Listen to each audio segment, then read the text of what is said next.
우연부담 문제 하나 더 풀어보고 3절 문제 가죠. 저는 나에게 한 문제를 내라 그러면 조금 어렵지만 46번을 낼 것 같아요. 우연부담에서 대상 청구권. 우리가 매명 건물이 화재가 났다 이런 일도 많지만 사실은 수용이다, 토지의 수용이다. 여기 굉장히 큰 재산권 문제가 달렸기 때문에 이런 문제가 중요하다 봐요. 자, 46번 봐보세요. 갑소유 X토지를 을에게 매매 계약을 체결한 후에 이 매매한 토지 전부가 국가에게 수용되었다. 그래서 소유 이전이 불가해졌다. 매도인 잘못도 아니요, 매수인 잘못도 아닌 우연부담 문제 넘어가는 네 잘못과 내 잘못 없이. 첫째, 이때 기억부터 잘 봐보자고요. 기억에 을이 매수인이야. 을은 매수인은 수용의 주체인 국가를 상대로 불법행위의 손해배상을 청구할 수는 없다. 맞는 틀리지만 맞는 일단은 우연부담 문제 수용당했다, 천재지변도 그러면 일단 우연부담 문제 할 때 손해배상이란 말은 없어. 국가를 상대로 하고 매도인을 상대로 하고 매수인 상대로 하여튼 우연부담 문제 풀 때 누가 손해배상이란 말은 없어요. 맞는 질문. 이때 을은 매수인은 매도인 갑에게 계약 체결상에 과실책에 물을 수 있다. 왜 틀린 거죠? 계약 과실책은 언제 발생하는 문제? 원시적 불능. 오로지 거기만 쓰는 용어잖아요. 응? 이거 후발적 불능의 문제잖아요. 원시적 불능이 아니잖아요. 틀렸어요. 디귿에 을은 매수인은 특별한 사정이 없는 한 매도인 갑에게 매매대금을 지급할 의무는 없다. 맞아, 틀려요? 맞죠. 매도인도 매매한 토지에 목적 인도 의무가 없어지지만 매수인도 대금 지급과 함께 소멸한다. 그렇죠? 매도인도 목적 인도 의무가 없는 거예요. 매수인도 대금 지급과 함께 소멸하죠. 맞는 질문. 일방의 채무가 소멸하면 타방의 채무도 함께 소멸한다. 1번에 을은 갑에게 매도인 갑에게 채무 불이행을 이유로 손해배상 이미 땡. 우연부담에서 뭐는 없다? 손해배상. 미음번에 이때 을은 이행 불능을 이유로 갑과의 계약을 해제. 뭐가 없다? 해제가 없다. 손해배상이 없다. 두 가지는 없는 거예요. 틀렸네요. 자, 비우세. 을은 매수는 갑에 대해서 보상금 청구권 양도를 청구하면서 수용권을 나에게 넘겨라. 청구하려면 나는 잔금 지급을 하여야 한다. 매수인이 내 의무를 제공하면서 내 의무를 제공해줘야지. 잔금을 치르면서 수용 보상권 나에게 양도하라고 요구하면 매도인은 거절할 수 없다. 또 매수인도 대상 청구권을 선택하면 잔금을 치러야 한다. 당연한 얘기죠. 맞는 질문은요. 기여, 니은, 비읍. 맞는 질문. 지금 틀린 거 오는 거예요? 이런 실수하지 말라는 얘기를 하는 거야, 내가 지금. 기껏 걸러놓고 해서 맞는 거 고르고 있어요, 지금. 틀리는 거는 니은, 니을, 미음. 니은, 니은, 자, 옳은 거예요. 옳은 것은 기여, 디귿, 비여. 정답은 3번이에요. 자, 흡사한 문제인데, 그거 한 문제 풀면 돼요. 지금 48번 다 흡사한 문제예요. 문제인데, 한 문제 푸시면 되고. 자, 3절한 계약 문제를 들어가 볼까요? 자, 50번 문제부터 봐보세요.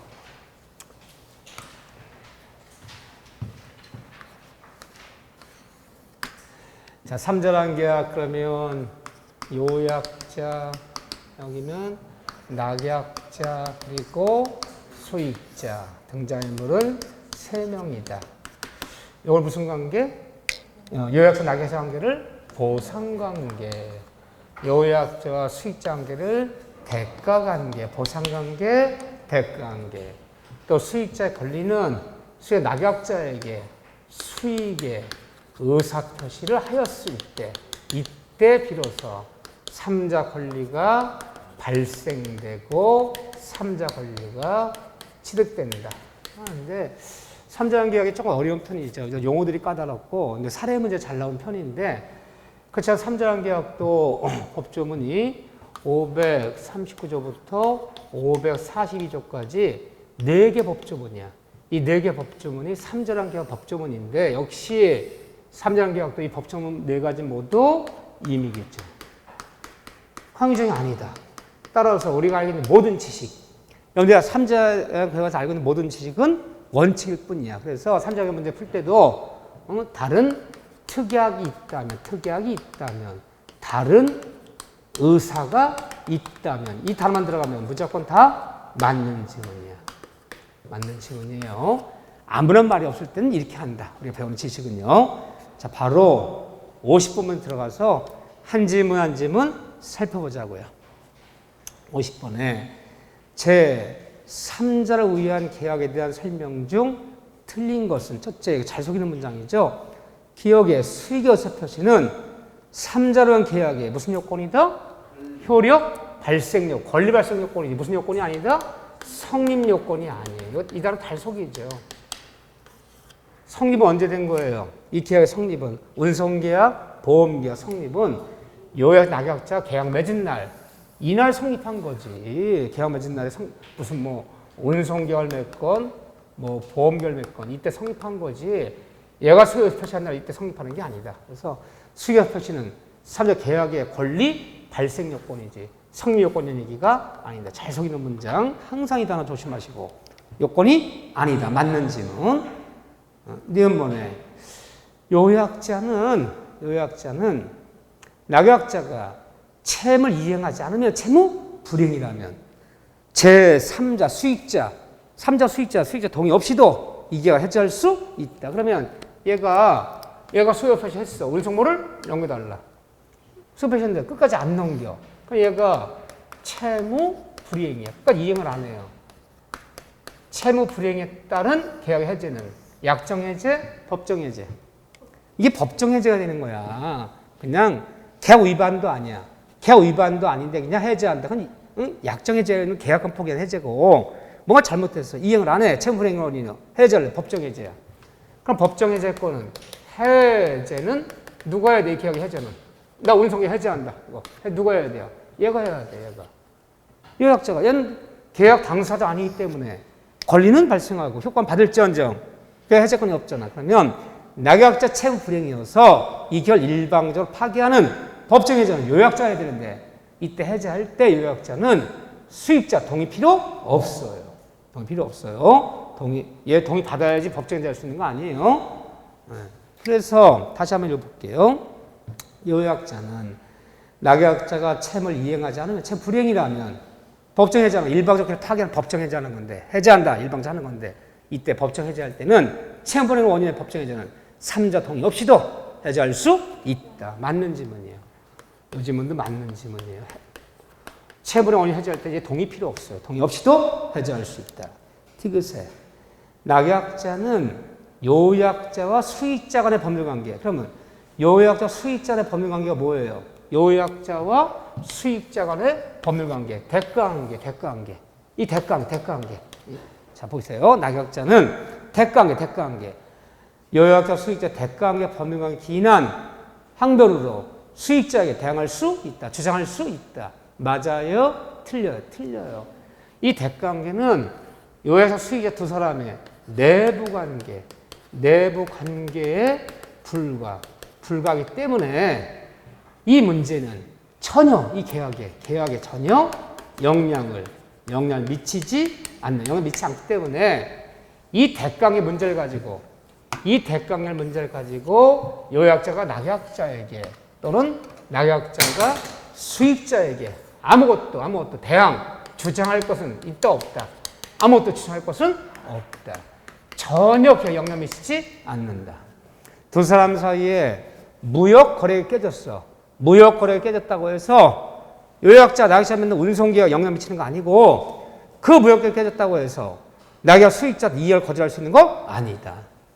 그 증권만 제시하면 다 지급해줘야 돼요. 그래서 대가관계는 두 사람 내부 관계에 불과하기 때문에 이 운송계약, 보험계약 전혀 영향 미치지 않기 때문에 대가관계 문제를 가지고 요약자가 낙약자에게 또 낙약자가 수익자에게 아무것도 주장할 것은 없다. 대항할 것은 없다. 전혀 영향 미치지 않는다.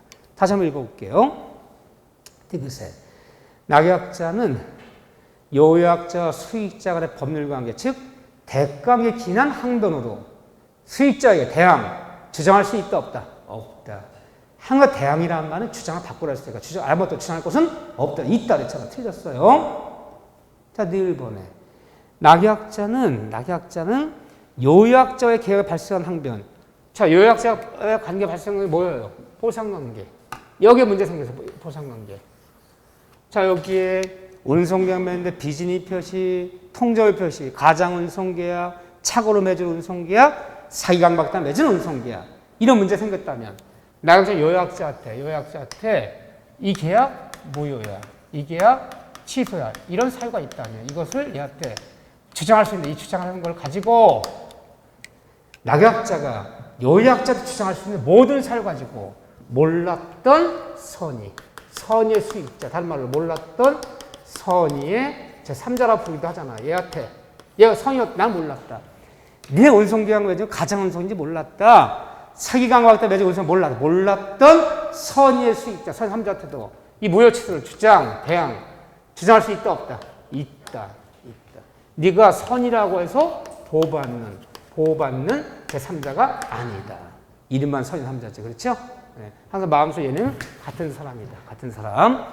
요약자, 낙약자, 사기강박했다면 수익자 네가 한 거로 취급해야지. 수익자 몰라도 선이라고 보호받는 거 아니기 때문에 낙약자는 요약자한테 주장할 수 있는 모든 사유 가지고 몰랐던 선의의 수익자한테도 대항, 주장할 수 있다. 네가 선이라 보호받는 3자가 아니다. 여기 어렵죠?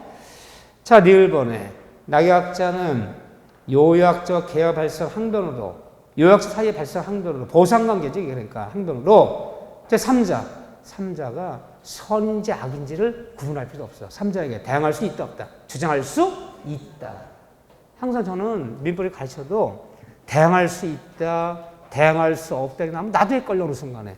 항상 대항이라는 말은 주장이라는 단어를 바꿔보셔야 돼. 순간적으로 헷갈려요. 주장할 수 있다, 없다가 아니다. 틀렸어요. 미음번에 낙약자. 그럼 운송에 생각하자고요. 운송 무역계약 맺어서 태평양을 통해서 미국 LA까지 운송계약 맺은 거예요. 이 낙약자, 운송회사의 낙약자의 기책사 잘못으로 요약자 계약을 해제한다. 해제했어, 해제. 이런 해제를 법정해제라 부르는 거야. 잘못으로. 해제한 경우 수익자는 낙약자 쫓아가서 자기의 이분, 손해배상을 청구할 수 있다, 없다? 있다. 그러면 우리가 항상 수익자한테 인정되는 권리, 얘가 행사할 수 있는 권리는 딱 2개밖에 없어. 항상 낙약자 쫓아가서 이행 청구권. 빨리 이행해달라.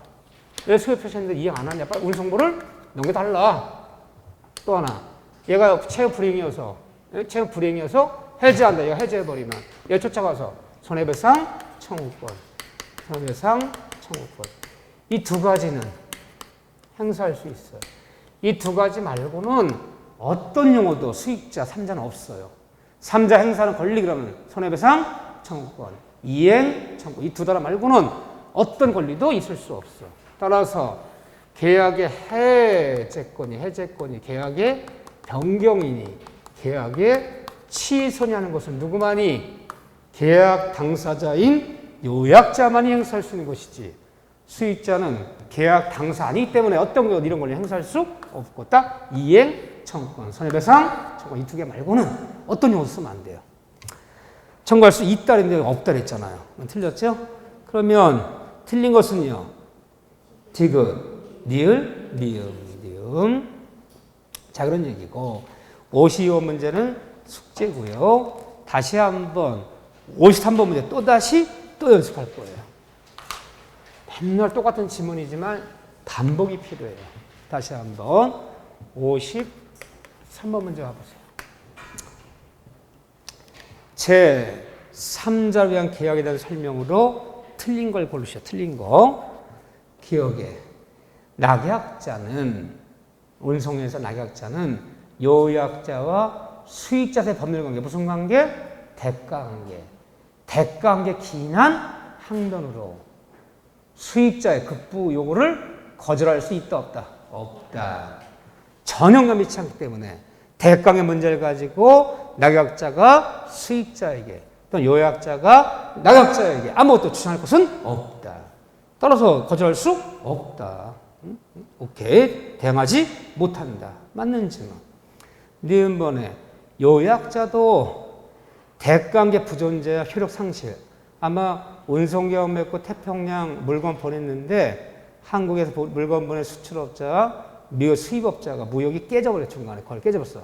효력 상실 이후로 자신이 기본관계가 바로 운송계약 맺은 거야. 이 기본관계 기인하여 낙약자의 부담한 채무 이행을 거부할 수 있다 없다? 없다. 전혀 영향 미치지 않기 때문에 대관계를 가지고 요약자 낙약자에게 아무것도 주장할 것은 없다. 맞는 질문? 디귿 잘 봐보세요.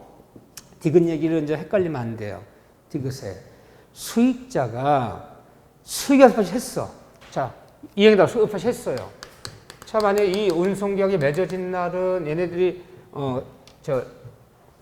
이 운송계약 맺어진 날은 8월 10일인데 얘가 8월 25일 날 수익 표시를 했어. 근데 권리가 발생한 거예요. 권리가 발생한 거예요. 이제 수익자 권리가 발생한 거예요. 자, 그런데 봅시다. 수익 표시한 후에 수익자가 수익 표시를 한 후에도 당사자들은 누구야? 계엄의 당사자는 요약자, 낙약자야.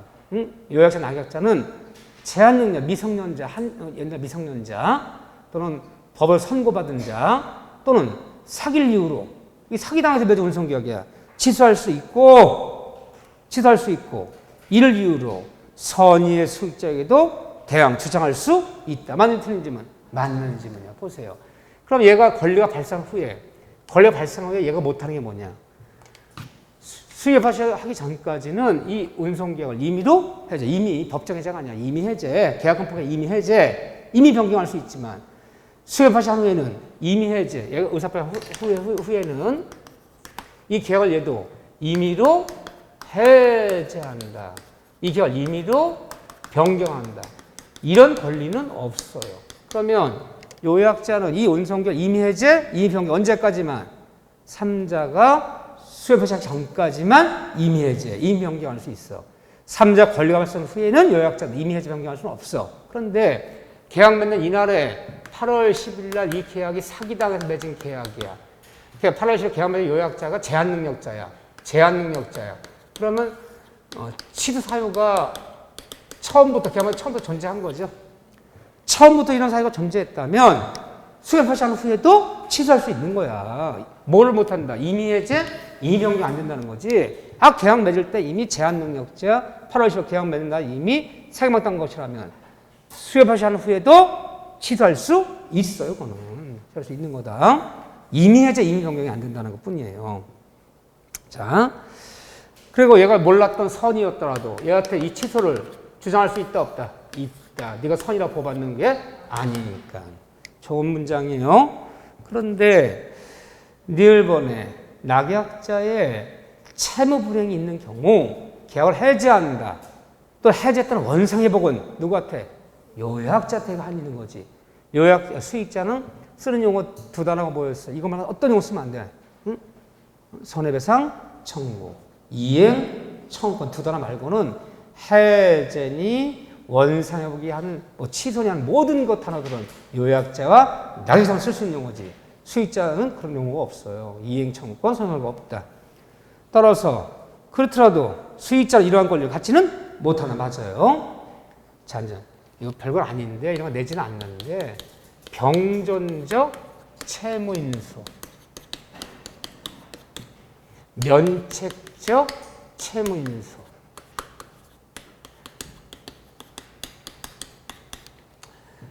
자, 3자라는 계약은요, 이 3자, 수익자, 얘한테 이익을 줘. 이익을 주는 거야, 이익. 근데 수익자는 손해를 주는 3자라는 계약을 맺을 수 없어요. 얘네 둘이 계약 맺으면서 3자라는 계약 맺으면서 얘한테 이익을 주는 것만 맺을 수 있지. 얘한테 손해를 주는 3자라는 계약은 있을 수가 없어요.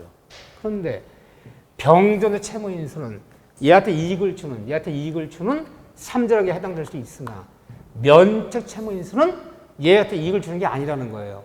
이건 손해를 줄 수 있기 때문에 3자라는 계약이 될 수가 없대요. 물론 채무인수라는 게 처음법은 아닌데 자, 이런 거예요. 여러분 생각은 어떠신지? 그럼 낙약자가 이 3자계가 맺었어요. 맺으면 뭔가 이행할 의무가 있어. 수익자가 이렇게 이행해달라. 이 수익자면 뭔가 이행할 의무가 있는데 병조 채무에서 뭐냐면요. 얘가 이렇게 이행할 것을 만일 얘가 김 씨한테도 같이 이행하도록 하자. 얘가 이행 못하면 얘가 더 하기로 하자. 연대보증서 주는 것처럼 만일 얘가 못하면 얘가 인쇄를 하기로 한다. 그러면 얘도 이행하고 얘도 이행한다. 이행자가 한 명 더 늘어난 거야. 얘에서 나쁜 일이야, 좋은 일이야? 좋은 일이야. 얘가 이행 못하면 얘가 한다는 거야. 이 병조도 채무 인수라는 거야, 이게. 낙약자뿐 아니라 다른 사람한테도 채무를 인수시켜버려서 두 명 모두한테 이행을 요구할 수 있어. 이것은 나쁜 일이 아니잖아, 지금 이거는. 그렇지만 면책 채무 인수는요. 얘는 이제 이행하지 않고 면책이 되는 거야. 얘 대신 얘가 다 이행하기로 하자. 이건 잘못하면 큰일 손해나는 거야. 얘가 더 능력이 떨어지는 애라면요. 큰일 나는 거지. 그래서 낙약자를 유지하면서 또 한 사람을 추가하는 건 괜찮아. 채무자도 한 명 더 추가시키는 건 여기서 좋은 일이야. 그렇죠? 그건 병조 채무인수라 부르는 거야. 그건 나쁜 일이 아니야. 근데 이제 얘는 낙약치를 벗어나고 얘 대신 얘가 뭐든 이행하기로 하자. 이건 잘못하면 큰일 나는 거야. 그래서 면책 채무인수는 수익자 재료량에 될 수가 없다는 거야. 그래서 별 얘기는 아닌데 병조 채무인수는 얘를 위한 3자 계약이 될 수 있으나 면책 채무인수는 잘못하면 손해하기 때문에 얘를 위한 계약이 될 수가 없다. 그냥 지난 말로. 병존재 채무인수도 3자랑 계약의 일종이다. 이거 나쁜 일이 아니니까. 이익을 줄 뿐이니까. 그러면 맞네, 이 질문도. 그러니까 여기서 틀린 건 어떤 거예요? 없음. 다 맞는 질문이에요. 한 번씩 주르륵 읽어보셔야 돼요. 자, 이제 사례 문제 하나만 더 풀어보자고요. 55문제 풀어볼까요? 요즘 사례 문제가 나와도 옛날처럼 어마무시하게 안 나와. 그냥 70점 정도 되는 문제. 55번 봅시다. 55번. 갑은 자신의 토지를 을에게 매도하면서, 매도는 을이 했어요. 갑이 을에게 하면서 그 대금은 을이 갑의 의무이행과 동시에 병에게 지급하기로. 그러면 시험장 가면 지금 먼저 갑을 병 나가시고, 갑은 요약자요, 을은 낙약자, 수익자는 병인데, 근데 사례 문제 어떤 때는 병이 요약자가 될 수도 있고 갑이 낙약자가 될 수도 있어요. 하나 문제 잘 파악해야 돼. 여기는 뭐 갑을 병 우리가 나가던 데로 나갔는데 문장이 이렇게 읽었는데 좀 복잡해 보여. 그럼 누굴 먼저 파악해야 돼? 이건 읽는 속도 돼. 갑은 을에게 부동산 넘길 테니까 을은 매매 대금은 병에게 지급하기로. 그러면 딱 나와. 낙약자는 을이요, 수익자는 병이요, 요약자는 갑이 나오는데 이게 좀 복잡해 보여. 문제가. 그러면 하나 누굴 먼저 파악하자. 지문이 한 3줄 나갔는데 요약자 낙약자 수익자를 먼저 파악해야 될 거 아니야. 항상 수익자를 먼저 파악하자. 수익자를. 누가 받는 사람인가 마지막에 나와 있어. 자, 병에게 지급하기로. 병이 받는 사람이잖아요. 병이 누구야? 수익자. 그럼 병한테 누가 줘요? 누가 주기로 했어요? 을이. 그럼 얘 낙약자. 한 사람은 자동으로 요약자 되는 거죠. 그래서 지문이 좀 복잡하면 항상 받는 사람이 있어. 누구에게 지급하기로 했다. 그러면 수익자를 먼저 파악하고, 누가 주느냐 하면 낙약자. 여기 막 갑을 뒤집어질 수도 있어서 그래요.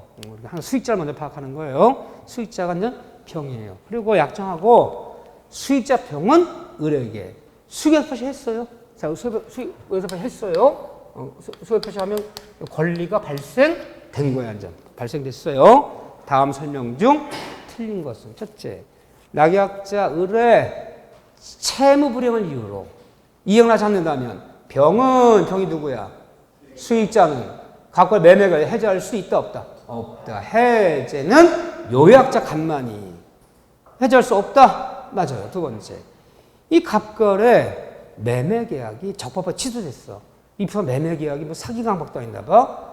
갑걸의 매매 계약이 보상 관계가 적법하게 취소됐다면 병의 급부 청구권도 소멸한다.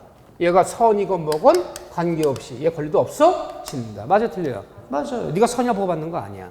세 번째, 갑이 요약자가 을에게 매매계에 따른 이행을 하지 않더라면, 그러면 얘가 이때 대금을 지급하기로 했어요. 그럼 얘가 얘한테 뭘 넘겨줘야 돼? 등기를 넘겨줘야지. 응? 내가 너에게 등기를 넘겨줄 테니까 대금은 병한테 치러라. 이게 된 거예요. 그래서 갑이 을에게 매매계에 따른 이행을 하지 않더라도 을은 특별 사정이 없는 한 병에게 대금지고 거절할 수는 없다. 그러면 얘가 부동산 매매했다면 소유권 이전에 필요한 것을 넘겨주는 거야. 얘한테 대금을, 매매 대금을 지급할 사이에는 뭐가 있는 거야, 얘가? 동시 이행의 항명권이 있는 거예요. 같이 하자는 거지. 내가 먼저 대금 치르는 거 아니잖아요. 그러면 자, 첫 문제가 낙약자는 요약자들 주장할 수 있는 동시항명을 가지고 선의 수익자들도 주장, 대항할 수 있어 없어요? 있어요. 따라서 을이 그래요. 나 요약자 갑이 소유권 이전에 필요해서 교부할 때까지 대금 지급을 거절하겠다. 나 지금부터 동시항명 주장하는 거야. 라고 동시항명권을 얘에게도 주장할 수 있어 없어요? 있어요. 그럼 결론이 뭐냐? 낙약자는 요약자한테 주장할 수 있는 모든 사실을 가지고 몰랐던 선수익자도 대항할 수 있다 없다? 있다. 같은 사람으로 취급하지 항상. 낙약자는 요약자한테 주장할 수 있는 모든 사실을 가지고 동시항명을 가지고 선의의 수익자도 주장할 수 있다. 주장하면서 나 등기부에서 교부할 때까지는 대금 지급을 거절한다. 지금부터 동시항명이야. 주장할 수 있다. 따라서 3번 다시 읽어볼게요.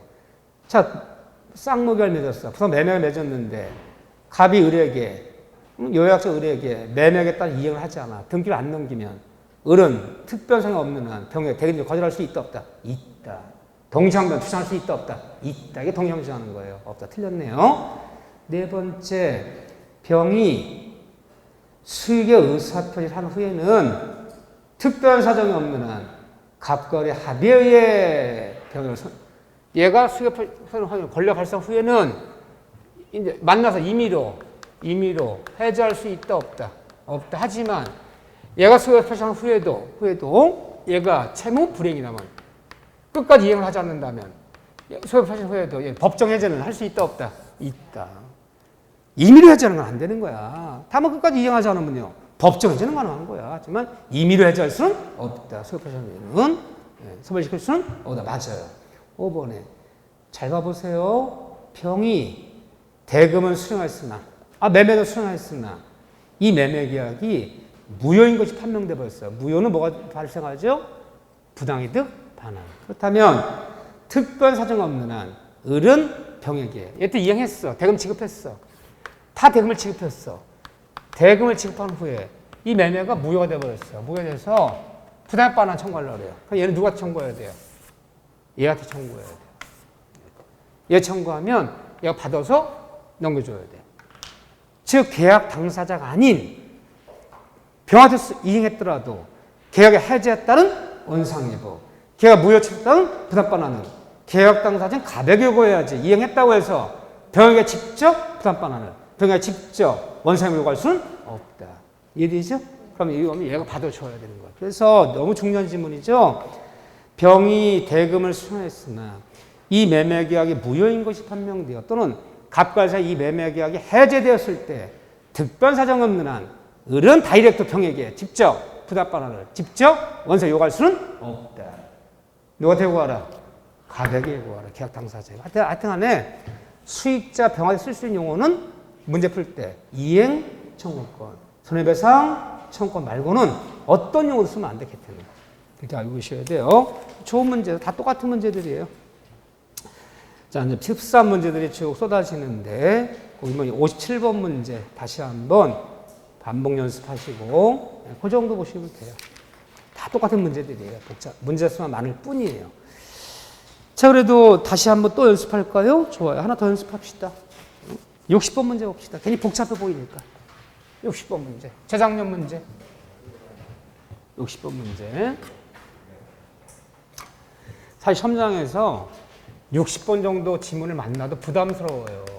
이게 문제제 편집이 돼 있어서 이렇게 좀 그렇게 안 길어 보이지, 막상 이거 시험장에서 만나면 모의사식 문제를 만나면 이 문제 길어 보이고 지문마다 뭐가 들어가 있어. 1번이면 3번이면 가벌이 계속 들어가 있으면 이게 시간이 걸리고 신경이 쓰인다고.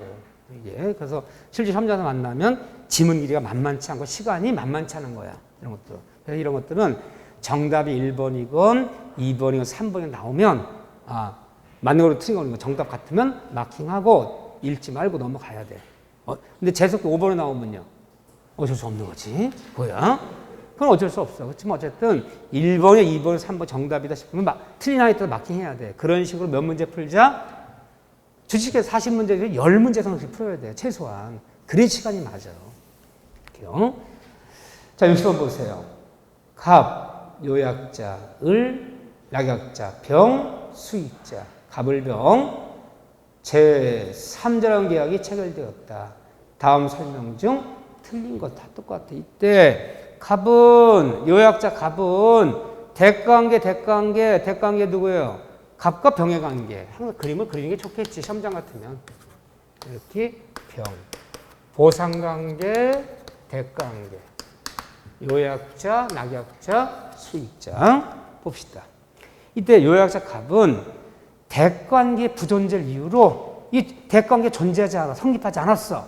부존재 이유로 자신이 기본관계에 기하여 이 보상관계를 기본관계로 표현하기도 하죠. 운송계약 맺고 보험계약 맺은 거. 그러면 대가관계 문제를 가지고 갑은 대가관계 문제를 가지고 자신의 기본관계에서 의뢰에 부담하는 채무이행을 거부할 수 있다 없다? 없다. 전혀 영향 미치지 않기 때문에 대가관계 문제를 가지고 요약자, 낙약자에게 아무것도 주장할 것은 없다. 1번은 맞아요. 몇 번 반복하면 다 똑같은 질문이야. 2번 봐보세요. 그런데 이 요약자, 낙약자 간에 갑과 을 간의 계약이 해제돼서 해제된 경우 을은 병에게, 을이 병에게, 낙약자 병에게 급부한 것이 있어 이미. 그러니까 해제는 뭐가 있는 거야? 해제는 원상회복. 근데 이미 이행했다면, 수익자도 이행했다면, 그 급부한 것이 있더라도 병을 상대로 부당반환 청구를 또는 원상회복 청구를 할 수 있다 없다? 없다. 누구한테 요구하라? 갑에게 요구하라. 갑에게 요구하라. 직접 이행했다고 직접 반환 청구할 수는 없다. 오케이. 자주 나오는 질문.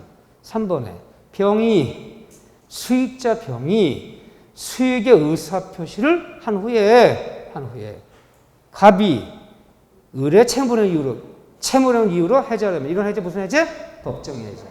이미 해제가 안 된다는 거지. 채무령 원인 삼는 법정 해제는 할 수 있다 없다? 있다. 법정 해제하면 수익표시합니다. 해제하면 수익자 병이 낙약자 을에게 채무 불이행을 입은 손해배상 청구할 수 있다 없다? 있다.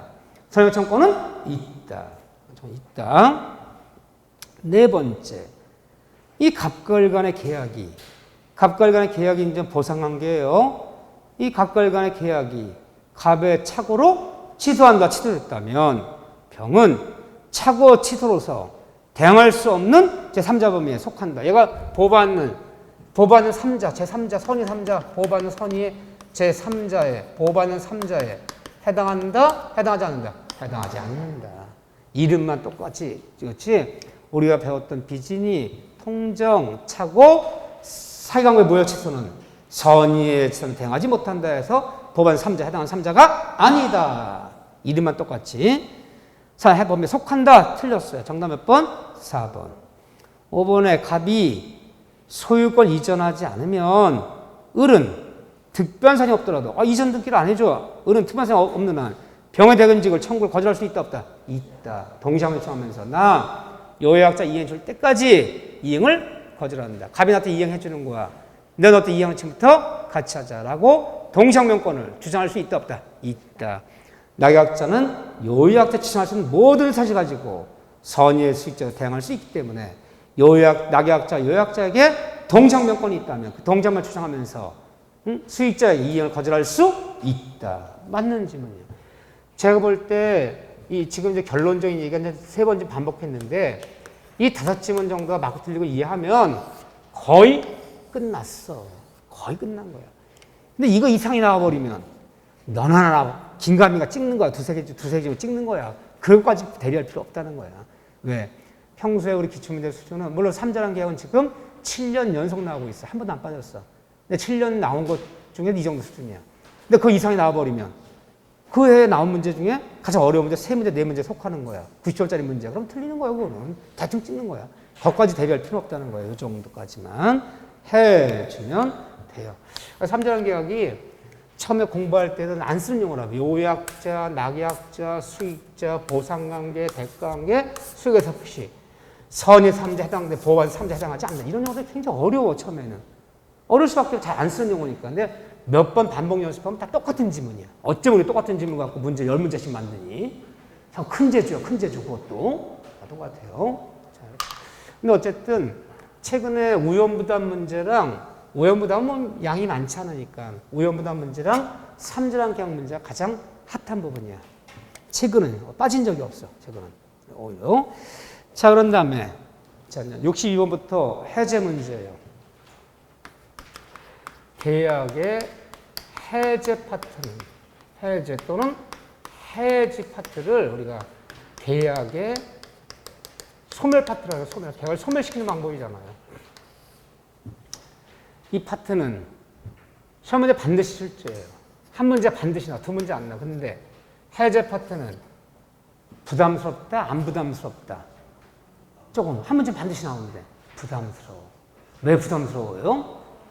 해제 파트는 한 문제, 두 문제 안 나와요. 이게 513조부터 553조까지 법조문이 11개가 있어요. 11개. 법조문이 11개가 있다는 건 공부량이 많다는 거예요. 우연부담 두 지문이야. 법조문 2개야. 3자랑 계약 법조문 4개야. 동시화명 법조문 2개야. 계약서 발주법은 하나야. 전체 합친 것보다 이 법조문 더 많아. 그 양이 넓다는 거야. 양이 넓으면 두세 문제나 많이나 나오면 좀 열심히 하겠는데 문제는 똑같아. 우연부담 교과서 보면 4페이지밖에 안 돼. 이 해제 파트 보면 교과서 보면 18페이지야. 4페이지밖에 안 돼서 한 문제. 18페이지에서 한 문제. 부담스럽지. 이 공부량이 많아야 되거든요. 그런데 제가 어디가 탑픽을 해서 반드시 나오는데 어디가 중요하다 했어요. 일단 최고 없이 즉시를 해제할 수 있는 거. 최고한다면 해제하는 거. 이거 도표 외우셔야 돼. 최고 없이 해제하는 거. 쉽게 나오면 여기야. 절반 확률이야. 좀 어렵게 나오면 해제 효과. 여기 어렵지. 해제 효과. 자, 해제 효과. 해지는 실제로는 거의 없어요. 그러니까 말뜻 말면 되고. 해제한다. 이 말이 떨어지면, 해제한다면 떨어지면 생각나는 단어가 뭐가 있나요? 그렇죠. 여기가 굉장히 중요해요. 여기가 거의. 응? 해제, 그럼 키워드가 해제는 소호표가 있다. 해제는 원상회복이 있다. 해제는 그리고 플러스 손해배, 해제권자가 해제 당한 사람한테 손해배상을 청구할 수 있다. 그리고 해제 원상 소호표는 4번에 548조 1항에 이 해제 소호표 원상회복은 제3자의 권리를 해하지 못한다. 3자 쫓아가서 원상회복을 해제권자가 3자 쫓아가서 소호표 요청하면 안 된다. 제3자 보호규정. 이 보호받는 3자의 범위는 어디까지냐? 한 여기죠? 여기가 어려워. 그런데 시험 문제는 여기가 나오면 전 75점, 80점짜리 문제 되는 거고 이게 나오면 전 60점짜리 문제 되는 거고. 근데 반반이야. 어디가 꼭 어렵게만 나오는 법은 없어요. 말뜻은 알아야겠지만 몇 가지 살펴보자고요. 먼저 62번 문제부터 봐보세요. 계약의 해제에 관한 설명으로 틀린 거예요. 1번 해제는 유효한 계약을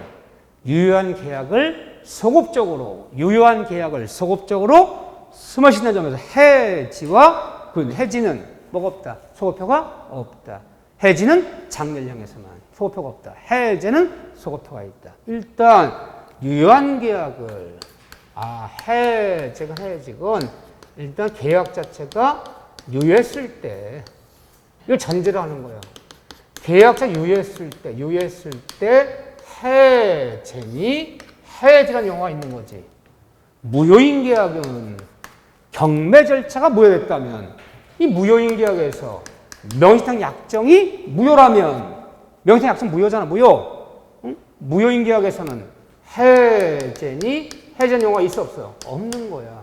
해제랑 해지란 말 일단 계약 자체는 유효한데 이 유효한 계약을 일방적 상대 의사를 묻지 않고 일방적 의사표시로 일방적으로 소멸시키는 것이 바로 해제예요. 응? 해제는 단독행위야.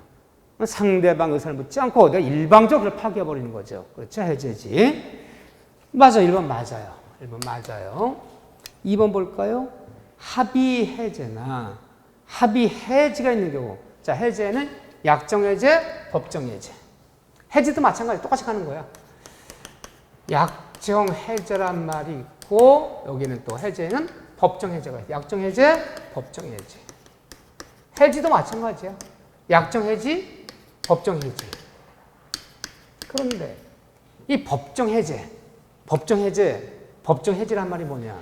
두 사람이 계약 맺을 때 이러이러한 경우에는 일방적 계약을 소멸시켜서 해제할 수 있기로 하고 해제할 수 있기로 하자라고 계약서에 특약하잖아도 합의하잖아도 이런 일이 발생하면 법률 합의한 바가 없어도 법률 규정에 따라서 당연히 인정되는 해제지건이에요. 법정 해제라고 합의하지 않아도. 그럼 법정 해제지 사유가 뭘까요? 법률 규정에 따라서 사유가. 그렇죠. 계약 위반. 계약 맺을 계약 위반해, 얘가.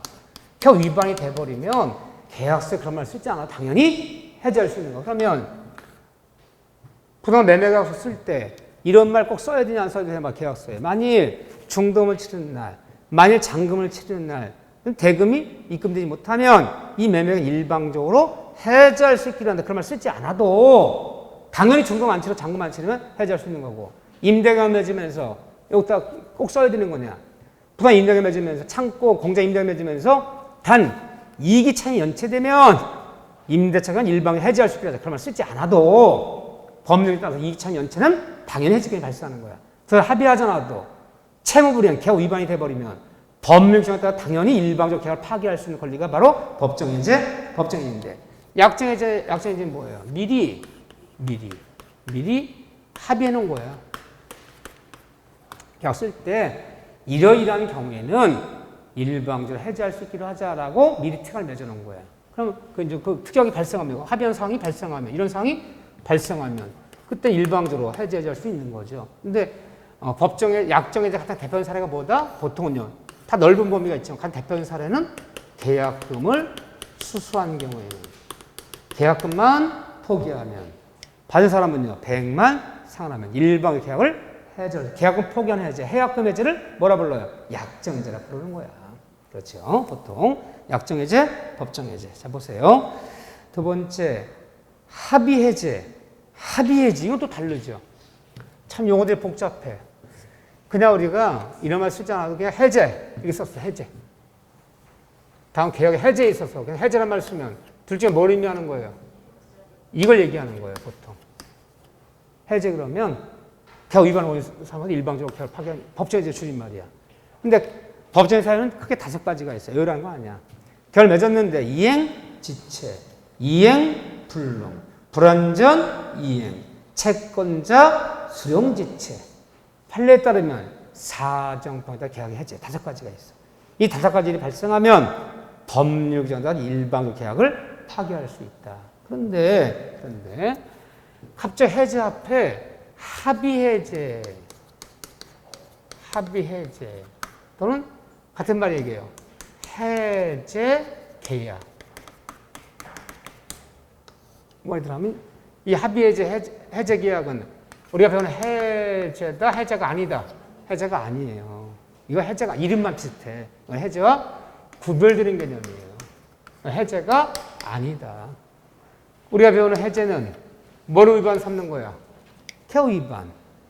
채무 불이행 원인으로 일방적 계약을 파기하는 거지만 합의해제는 계약 위반이 아니에요. 합의해제는요 완전하고 유효한 계약을 아무 문제 없는 계약을 일방적 계약을 소멸시키는 단독행위가 아니라 해제는 단독행위예요. 해제한다. 내가 일방적 없는 거. 이거는 쌍방이 다시 만나서 쌍방 합의하에 합의의 계약을 없었던 일을 없애버리는 거예요. 3일 전에 계약 맺었어. 다시 이틀 뒤에 만나서 저기 갑사장 우리 이틀 전에 맺은 계약 다 없었던 일로 하자. 그러지 뭐 없었던 일 하자. 합의하에 계약을 소멸시키는 거야. 따라서 합의해제는 뭘 원인 삼지 않아요. 채무 불이행. 중금 안 치렀다, 잔금 안 치렀다고 일방적으로 해제하는 게 아니라니까요. 채무 불이행을, 계약 위반을 이걸 원 삼는 게 아니에요. 이 원 삼는 게 아니기 때문에 둘이 만나서 다 없었던 계약을 하기로 하자. 합의하에 계약을 없애버리는 거야. 이 원 삼는 게 아니기 때문에 합의해제는 뭐가 없어요? 손해배상이라는 말이 없는 거예요. 이게 없어요. 그렇지만 우리가 말하는 해제는요. 중금 안 치렀어. 잔금 안 치렀어. 일반 계약 파기해버리고 너 계약 위반이야. 손해배상해줘. 손해배상 있지 거기는 당연히. 그런 거 없어. 이름만 비슷하죠. 또 얘들도 그럼 합의 해제되면요. 3일 전에 내가 준 것이 있고 받은 것이 있다면 돌려줄 문제 생겨. 여기도 원상회복은 생겨요. 근데 원상회복에서 받은 것이 금전이라면 이자를 받은 날보다 이자를 가산하여 이게 없는 거예요. 이자 가산이 없어요. 받은 대로 돌려주면 돼. 근데 이날 배우면 해제에 따른 원상회복에서 해제되기 전까지 받은 금전이라면 받은 날로부터 이자까지 붙여서 원상복구해 줘야 돼. 해제는 원상회복을 할 때 돈이 받은 금전이라면 이자 가산이 있어요. 이자 가산이 없어요. 그리고 합의해제에는 해제에 관한 민법 규정이 여기에 적용된다, 적용되지 않는다. 안 돼요. 543조부터 503조까지 규정 적용받지 않아요. 해제가 아니야 이거는. 이 세 가지가 다른 점이 해제랑. 손해배상이 없다, 이자 가산이 없다, 해제 민법 규정을 적용하지 않는다. 이 세 가지가 해제 다른 점인데 같은 점이 뭐냐? 합의 해제건 해제건 같은 점 하나 있어요. 같은 점. 두 개 있어요. 같은 점 두 개 있어요. 둘이 만났어. 야, 3일 전에 맺은 게야. 우리 없었던 계약을 하자. 합의하자. 오케이. 합의됐어. 그럼 없었던 일을 할 수 없어. 합의하에. 이거 계약이 계약. 합의하에. 그러면 합의해제도 소고표가 있어요. 해제도 소고표가 있지만 그럼 3일 전에 돌아가서 없었던 일이 돼야 돼. 둘 다 제3자 보호규정은 적용받아야 돼요. 여기도 3자는 보호해야 돼요. 그러면 다른 점 세 가지가 달라. 이게 없다, 적용받지 않는다. 같은 점, 합의해제, 해제가 둘 다 뭐가 있다? 소고표가 있다. 둘 다 누군 보호한다? 3자는 보호해줘야 된다. 같은 점이야. 같은 점. 이렇게 하면 완벽해요. 근데 왜 갑자기 이걸 좀 이렇게 하냐면요. 이 합의해제는 의외로 잘 나와. 지문이 너무너무 잘 나와. 이거 왜 잘 나오는지 몰라, 나는. 근데 이상하게 자꾸 합의해제랑 이걸 잘 모르요, 지문 중에. 이거 한번 정리하면 돼요. 합의해제는 해제와 다르다. 같은 점도 있다. 자, 봅시다. 이번에 합의해제나 이걸 합의하에 없애는 건 계약 위반을 하면 채무불이행을 하면 일방의 파기는 법정해제가 아니에요. 합의해제나 합의해지가 있다면은 특별한 사정이 없는 한 반환할 금전, 받은 금전에 받은 날에 이자를 가산할 의무가 있다 없다? 없다. 이자 가산이 없다. 해제는 받은 금전, 이자 가산이 있다 없다? 있다. 이자 가산이 없다. 하지만 합의해제에 있어서도 합의해제 효를 가지고 누구? 제3자 권리할 수 없다. 3자 보존, 합의해제건 해제는 둘 다 3자는 보호한다. 같은 점. 또 이것이 해제가 약정해제권 유보는 법정 성립에 영향을 미치지는 않는다. 그러면 이게 어느 계약을 맺었는데 이 계약에 약정해제권도 있고 이 계약 약정해제권도 있고 동시에 법정해제권도 있고 이 두 가지가 동시에 하나의 계약 이 두 가지가 약정해제, 법정 이 두 가지가 동시에 하나의 계약에서 동시에 두 가지가 병존할 수 있어 없어요? 있는 거야. 이것이 있다고 해서 이것이 없다는 얘기 아니야. 그러면 약정해제 하나 대표 사례가 뭐라 했어요? 쌍방간에 계약금을 수수한 경우 계약금만 포기하면 해제할 수 있어. 그럼 이것이 있다서 이게 없는 거 아니잖아. 자, 계약금 주고받았어. 3천만 원 주고받았어. 자, 이행에 착수하기 전까지, 중금 치르기 전까지 매수인이 계약금 건 매수인이 계약 포기하고 해제 안 했어. 매도인이 계약서 해제 안 했어. 중금 치렀어. 그러니까 중금이 지급되고 나면 이제는 계약금 포기한 약정해제 있어 없어? 일단은 없는 거야. 일단은 해약금 해제는 없는 거야. 쌍방울도 이행에 착수 전까지만 그게 가능한 거기 때문에 이미 중금 치렀어. 그렇지만 이제 법정에는 남아있어 안 남아있어요? 이건 날라간 거야 이제는. 이행 착수하 전까지만 행사할 수 있잖아. 중금 치르 전까지만. 이건 남아있는 거지. 왜요? 중금 잘 치렀어. 아, 계약금 포기와 해제한 적 없어. 중금은 다 치르는데 잔금은 안 쳐. 잔금을 끝까지. 그럼 매도인이 해제한다. 돼야 안 돼요? 법정해제. 약정해제. 계약금을 수수 약정해제가 있다고 해서 계약 위반했다는 법정해제 없다는 얘기 아니잖아. 잔금 안 치르면 해제해야지. 그래서 약정해제는 이렇게 표현해요. 약정해제, 법정해제 두 가지 동시에 병존할 수 있다. 약정해제 성립했다고 해서 법정해제가 없다는 얘기 아니다. 둘 다 있는 거예요. 오케이. 5번에 합의해제에도 해제가 민법 규정이 준용됨으로 이미 땡. 적용하지 말아라. 이름만 비슷하지 합의해제는 해제가 아니기 때문에 민법에 해제라는 경우 적용할 수 없다. 적용하면 안 된다. 꼭 기억하셔요. 의외로 여러분들 기출문제집 보면 합의해제라는 질문 굉장히 자주 나와요. 그 기출질문에. 하지만 한 번만 딱 정리해놓으면 되고. 한 번만 이렇게 좀 봐주시고. 그 다음에 63번 너무너무 중요한 거.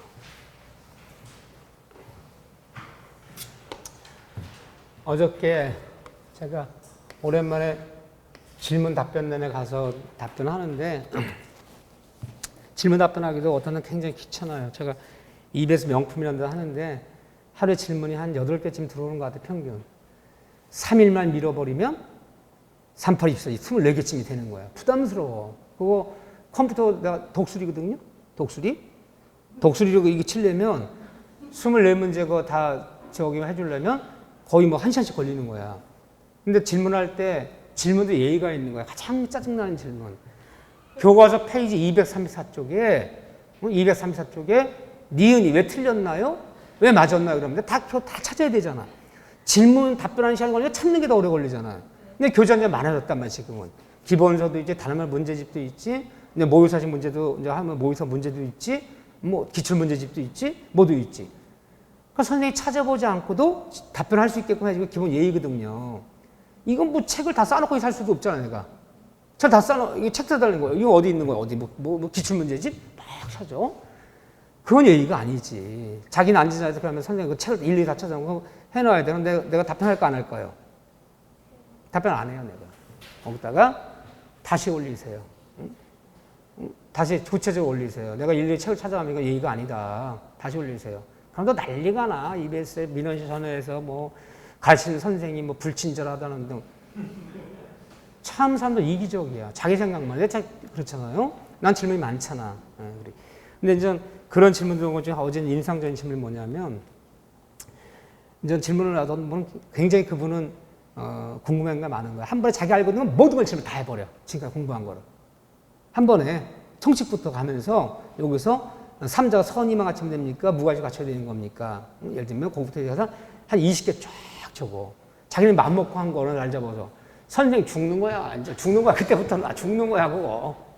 근데도 그 어제 질문하신 분이 물어볼 만한 건 물어보는데 자기는 자세히 적었어. 막 페이지 굉장히 많아. 그러면서 거기다가 간략히 그냥 대답을 해. 된다 안 된다. 맞다 틀리다. 간단히만 선생님이 대답해달라고. 내가 다 그걸 설명하려면 길잖아요.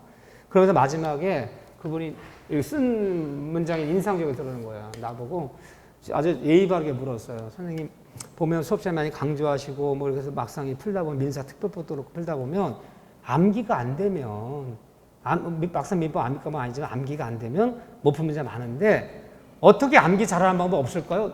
이 세상 제일 황당한 질문이었어 내가 그거. 그 고민이지만 참 암기를 잘하는 방법은 누구도 없어 사실은. 어떻게든 조금이라도 좀 도움될 거 앞서 따보기도 하고 뭐 이렇게 하지만 그게 근본적인 도움은 아니거든.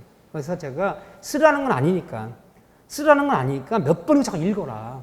응? 괜히 연습장 써가면서 막 최고 없이 해제하는 거 8가지 있거든요. 이거 8가지 있는데 그거를 쓰라는 건 아니까 참 또 최고 없이 해제할 수 있는 거 8가지 쓰시오. 이건 아니니까. 그건 외우려고 막 연습장 옆에다 갖다 놓고 막 써가면서 외우는 사람이 있어요. 막 써가면서. 시간이 많이 걸리잖아 그러면요. 몇 번 읽으세요 자꾸. 나올 때마다 한 번 읽어. 8가지 읽어. 또 문제 풀다 또 뭐 책 없이 또 헷갈려. 또 와서 읽어. 그렇게 자꾸 수시로 읽기만 6, 7, 8번 되면 자연스럽게 고를 수 있는 거예요. 고르라는 거지 쓰라는 건 아니기 때문에 너무 그런 걸 연습장 써가면서 외울 필요는 없다는 얘기를 하는 거야. 자, 책 없이 해제할 수 있는 거 8가지. 일단 이행이 지체됐을 때 뭐 줄줄 나와야 돼요. 이행 지체시. 약속 날 때 중금 안 치러요. 이행 지체시 일단 책으로 해야 되는데 다음 같은 경우 4가지는 이행 지체 책 없이 어때? 책 없이 즉시로 해제할 수 있다. 일단 책으로 해야 되는데 책으로 해제할 수 있다.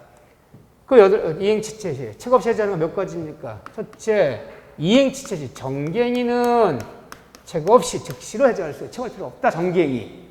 두 번째는요. 채무자가 미리부터 이행 거절을 명백히 하고 있을 때는 이행기 덜의 전이라도 책 없이 즉시로 해제할 수 있다. 세 번째는 기한에 정함이 없는 채무는 이행을 지체하면 책 없이 즉시로 해제할 수 있다. 네 번째는 아무것도 아니지만 득약이 있을 때. 그런데 처음에 계약 맺으면서 약속한 날짜에 중도금을 지급하지 못하면, 잔금을 지급하지 못하면 책 없이 즉시로 해제할 수 있기로 하자는 특약이 있었어요. 특약이 있다면 책 없이 해제할 수 있다. 이 말 들어가면 맞는 지문이요? 틀린 지문이요? 특약이 있다면 책 없이 해제할 수 있다는 특약이 있다면 책 없이 해제할 수 있다. 맞아요, 틀려요? 맞아요.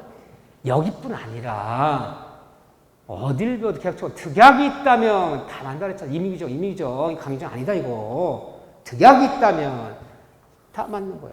여기뿐 아니야. 문제 풀려. 특약이 있다면 다 맞는 거야. 책 없이 해제할 거 특약이 있다면 책 없이 해제할 수 있다. 그 다음에 이제 여기서 이행불능은 이행기 도래 전이라도 책 없이 해제할 수 있다. 여섯 번째 뭐예요? 불완전 이행. 완벽한 이행이 뭐죠? 불완전 이행인데 다시는 안 하지는 거죠? 불완전 이행은 추가 완성. 추환이 불가능하다면, 추가 완성이 불가능하다면 이때는 뭐 없이, 책 없이 해제하는 것이고, 완전 이행이 가능하다면, 그 완전 이행이라는 말을 추환이라고 불러요. 추환이 가능하다면 일단 최고 후 상당히 지나도록 이행하지 않을 때 해제하는 거지. 이건 최고해야 되거든요. 추환이 가능하냐? 불가능할 때 이때는 최고 없이. 가능할 때는 일단 최고한 다음에. 그 다음에 뭐가 있었나요? 약정해제는, 우리 약정해제 가장 대표적인 사례는 뭐라고요? 해약금 해제. 계약금 포기하는 해제할 때 상대방한테 상당히 최고할 필요 없어. 100을 산하면서 계약금을 포기하면 해제한다 하면 되는 거지. 최고할 필요가 없어요. 약정 해제할 때. 해약금 해제할 때. 또 하나는 이 매도 담보 책임 묻는 거야. 이 매도인의 이 담보 책임에서 매면 목적물에 하자한 흠 때문에 매수인이 계약 목적을 달성할 수 없을 때는 선의 매수인대로 계약을 해제할 수 있다. 이 매도 담보 책임으로 묻는 계약 해제권은 여기 대응 감액, 해제, 손해배상, 완전물, 급청권 그런 게 있잖아요. 그 담보 책임 계약 해제권은 뭐 없이, 최고 없이 해제할 수 있다. 보통 이걸 얘기하는데 여기까지는 나와요. 다만 판례는 이건 몰라 좋아요. 사정 변경에 따른 계약의 해제를 엄격한 요건하에, 엄격한 기준과 엄격 요건하에 인정하는데, 판례에 따르면 사정 변경에 따른 계약의 해제는 엄격한 기준과 엄격한 요건하에 인정할 수 있는데, 인정하지 않았다. 사정변경 해제는 최고 없이 해제할 수 있다는 거예요. 이거는 잘 나오진 않아. 이거는 약간 문제될 수 있을까봐. 이거 말고. 내가 굳이 왜 적었어 이걸요? 이거 말고는 해제에서 뭐 최고 어쩌고 나왔을 때 처음 듣는 문장이 나왔어. 뭐 도급이 완성됐는데 완성된 물건에 하자가 있다면 도급이는 일단 최고한 후에 상당히 않지라도 하자를 제대로 수선해주지 못할 때 해제한다. 아니 예를 들면 처음 듣는 것도 어떤 문제가 나와도 일단 최고한 다음에 이렇게 들어가야 돼요. 다 100%. 최고 없이 해제하는 이거밖에 없어요. 전민법을 통해서. 이거 여러분들뿐 아니라 사법고시 어디건 이거밖에 없어요. 이 문장이 아닌 것들은요. 처음 듣는 문장은 일단 최고한 다음에 해제하자. 다 그리 들어가야 돼. 무조건. 이 8가지, 9가지 말고는 최고 없이 해제하는 경우는 어떤 경우도 없어. 그래서 이 낯선 문장이 처음 나왔을 때 일단 최고한 다음에 해제해야 돼. 무조건요. 이거 굉장히 생각보다 중요한 거야. 그러면 한번 맞춰봅시다. 요즘은 우리 같은 이런 게 잘 나와요. 자, 기억에 매수인이 대금 지급을 지체하고 있어. 자, 이행 지체하고 있어요. 뭐 해야 돼, 일단? 최고, 빨리 이행해달라. 일단 최고, 상당 기간 지나도 이행하지 못할 때 해제해야죠. 일단 최고 해야죠. 자, 매도인의 과실로 잘못으로 내 목적은 별장이 모두 소실되었어. 이행 불능을 만들었어. 이행 불능 뭐 없이? 최고 없이. 당사자 약정한 해제권 유보사실 발생. 약정한 해제권. 약정해제. 약정해제는 뭐라서 약정해제는 뭐 없이? 최고 없이. 약정한 사실 발생. 약정해제. 그래. 이행기 도래 전에 일방 이행 거절 의사를 명백히 표시할 때 뭐 없이? 최고 없이. 미음번에 미리, 이건 얘가 다르죠. 니을과 미음은 다르죠. 미리 이행 거절 의사표시 하였다가 나 이행 안 했다가 다시 처리했어. 그럼 이제 없었던 일이 된 거니까 일단 최고예요, 이거는. 처리를 했기 때문에 약속을 이행하지 않으면 처리한 경우는. 자, 비우세요. 계약의 성질상 일전 이행계 이행하지 않으면 계약 목적할 수 없는 정기행위는 정기행위는 뭐 없이? 최고 없이. 정기행위 최고 없이. 그럼 최고 해야 되는 건요. 기업, 미음. 미음은 살짝 응용한 거죠. 미음, 처리한 경우에는 없었던 일이 되는 거니까 최고 해야지. 이제는요. 처리했기 때문에 기업, 미음. 66번 숙제. 자, 이제 저한테 다음 주에 저 만나면 340페이지부터 수업을 하자 하시면 되는 거예요. 다음 주에는 해제 효과 문제 두세 문제 더 풀고, 해제가 행사 하나 더 풀고, 세 문제 더 풀고, 매매, 임대차 문제를 다 풀 거예요. 이렇게 해서 올 거예요. 자, 오늘 여기까지 하겠습니다. 오늘 고생 많으셨고요. 다음 주에 뵙겠습니다. 자, 수고하셨습니다.